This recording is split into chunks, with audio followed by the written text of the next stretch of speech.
एक फिजियोथेरेपिस्ट अपनी पत्नी और 2 बेटियों को लेकर के लॉन्ग ड्राइव पर निकलता है। लॉन्ग ड्राइव करके जब वो वापस आ रहा होता है तो उसकी पत्नी को अनईजीनेस फील होने लगता है। उसके बाद वह गाड़ी को रोकता है और मेडिकल स्टोर पर जाता है। वहाँ से एक इंजेक्शन खरीदता है और अपनी पत्नी को लगा देता है। इसके बाद उसको गाड़ी के पीछे वाली सीट पर बिठा देता है और दोनों जो बेटियां हैं उनको आगे वाली सीट पर बिठा लेता है। इसके बाद कुछ किलोमीटर दूर जाने के बाद उसकी गाड़ी हाई स्पीड के कारण सड़क के किनारे खड़े हुए पेड़ में जाकर टकरा जाती है।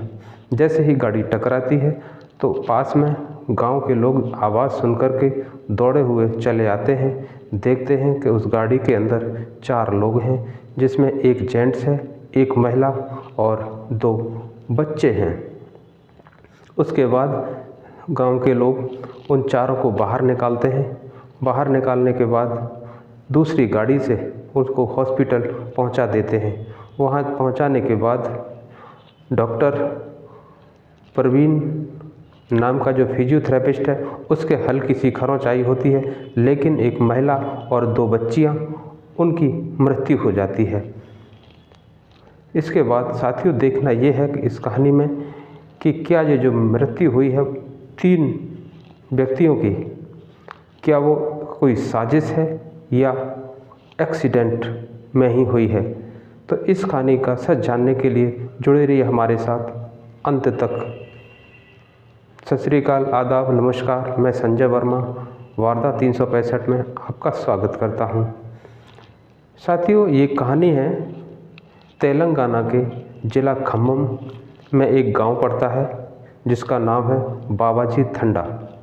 बाबाजी थंडा गांव में एक प्रवीण बोदो नाम का लड़का 12वीं क्लास की परीक्षा अच्छे नंबरों से पास करता है। पास करने के बाद वो डॉक्टर बनना चाहता है तो उसकी तैयारी करना शुरू करता है, लेकिन उसका नंबर डॉक्टरी में नहीं आ पाता, बट उसका नंबर बीपीटी में आ जाता है। बीपीटी बैचलर ऑफ फिजियोथेरेपी का कोर्स होता है, उसमें उसका नंबर आ जाता है।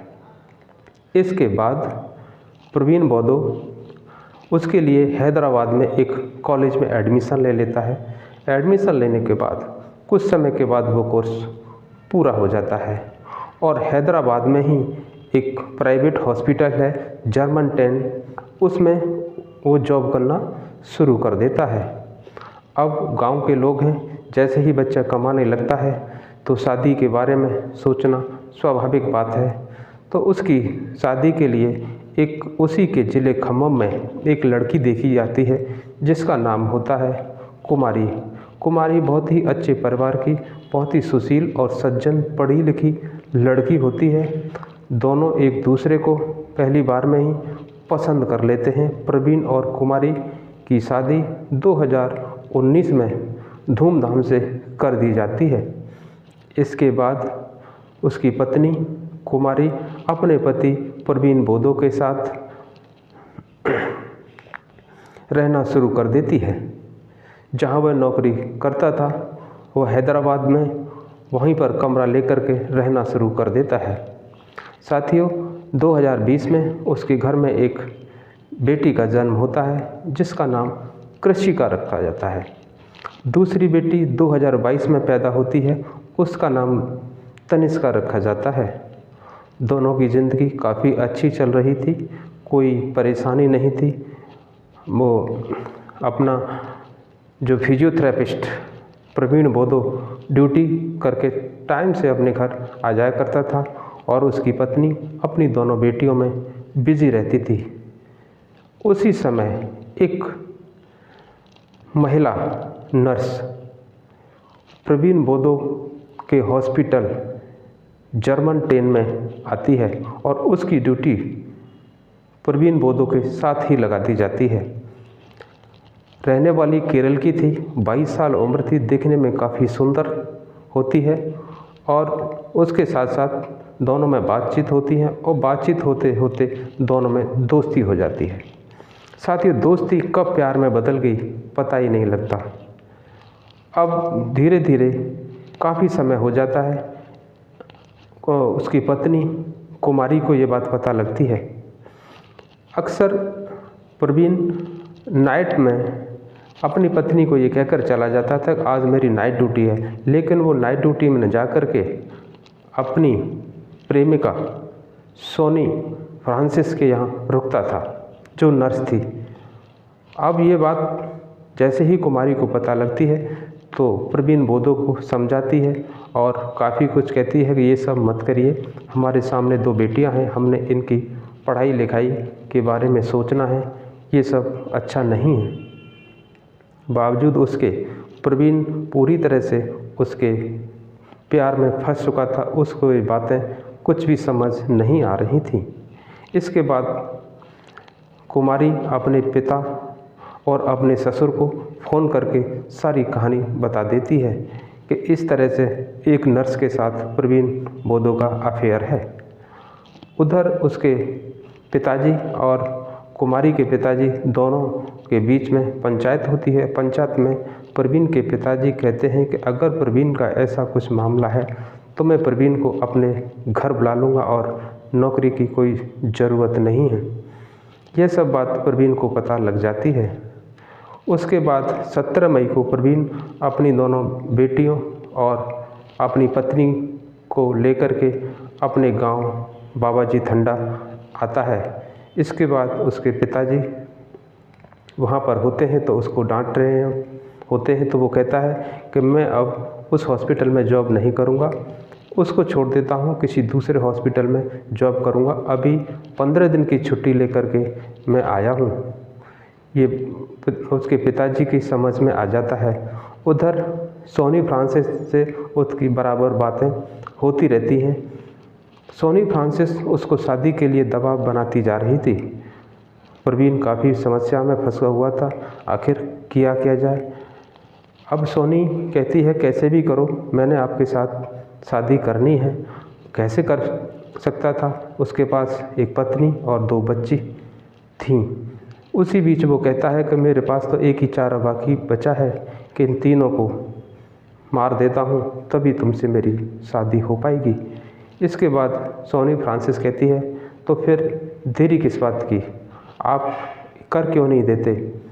ये उसके दिमाग में आ जाता है और इसके लिए उसने अपने फ़ोन पे गूगल में ये सर्च करता है कि एनेस्थीसिया का इंजेक्शन की कितनी डोज दी जाए कि इंसान की मौत हो जाए। तो उसने ये जानकारी नेट से गूगल से ले ली थी, एनेस्थीसिया को कितनी डोज देने के बाद इंसान मर जाता है। तो एनेस्थीसिया का इंजेक्शन वो खरीद लेता है। इसके बाद तारीख 28 मई को अपनी पत्नी और दोनों बेटियों को लॉन्ग ड्राइव पर घुमाने के लिए ले जाता है। और लॉन्ग ड्राइव पर जब जाता है तो जैसे ही अपने घर वापस आ रहा होता है, उस वक्त उसकी पत्नी को अनइजीनेस फील होता है और उसके लिए वो गाड़ी रोकता है। गाड़ी रोक करके मेडिकल स्टोर पर जाता है और ये दिखावा कर रहा था और वहाँ से इंजेक्शन लाने का बहाना करता है और उसको गाड़ी में इंजेक्शन एनेस्थीसिया का दे देता है और उसको पीछे गाड़ी में बिठा देता है। इसके बाद 5 मिनट के बाद कुमारी की सांसें थम जाती हैं। इसके बाद 2 बेटियां थीं, उनका उसने गला दबा करके हत्या कर देता है। इसके बाद आगे बढ़ता है और कुछ दूरी पर जा कर के अपनी गाड़ी को जानबूझ करके एक पेड़ में जाके टकरा देता है। इसके बाद जब गांव के लोगों को पता लगती है तो वहाँ जब आते हैं तो देखते हैं कि इस गाड़ी के अंदर 4 लोग हैं। उन लोगों ने चारों को ले जा करके हॉस्पिटल पहुंचा देते हैं और उसके बाद उसमें से 2 बच्चियों को और महिला को डॉक्टर मृत घोषित कर देता है। इसके बाद वहाँ के लोग थाना पड़ता है वहाँ का रघुनाथ पालम थाने में फ़ोन करते हैं और वहाँ से पुलिस बल के साथ कोंडल राव इंस्पेक्टर मौके पर पहुँचते हैं। तो उसके बाद उनकी बॉडी जो होती है तीनों को पोस्टमार्टम के लिए भेज दिया जाता है। उसी बीच कुमारी की माँ कहती है कि साहब ये एक्सीडेंट से मौत नहीं हुई है, ये हमारी बेटी और दोनों बच्चियों को इसने मारने का कोई प्लान किया है। इंस्पेक्टर के दिमाग में ये बात फिट हो जाती है। जैसे ही पोस्टमार्टम की रिपोर्ट आती है तो उसमें निकलता है कि इसने अपनी पत्नी को एनेस्थीसिया की ओवरडोज का इंजेक्शन देने से मौत हुई है और 2 बच्चों की जो मौत हुई थी वो गला दबाने से मौत हो गई है। इसके बाद प्रवीण 3 दिन के बाद जब उसकी पत्नी और बच्चों का दाह संस्कार हो जाता है तो डॉक्टर प्रवीण को इंस्पेक्टर कोंडल राव थाने बुलाते हैं और उसके बारे में पूरी जानकारी लेते हैं। और फिर कहता है प्रवीण सर, मैं पेशे से डॉक्टर हूँ, हैदराबाद में जॉब करता हूँ, मेरे को जाना पड़ेगा, प्राइवेट नौकरी है।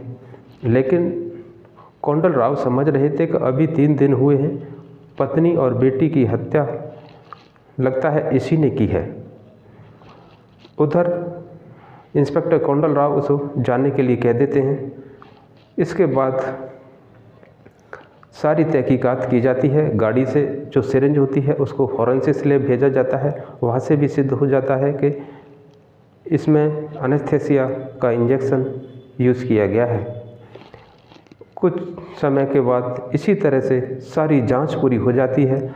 48 दिन के बाद 14 जुलाई को इंस्पेक्टर कोंडल राव उनको हैदराबाद से अरेस्ट कर लेते हैं, डॉक्टर प्रवीण को, अत्तापुर इलाके में जहां उनकी प्रेमिका सोनी फ्रांसिस रहती थी वहां से अरेस्ट कर लिया जाता है। सोनी फ्रांसिस वहां से फरार हो जाती है। तो साथियों, ये थी आज की कहानी।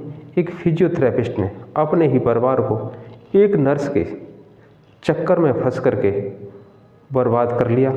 ये कहानी अगर आपको अच्छी लगी हो तो एक लाइक ज़रूर करिए और हमारे चैनल को सब्सक्राइब भी करिए।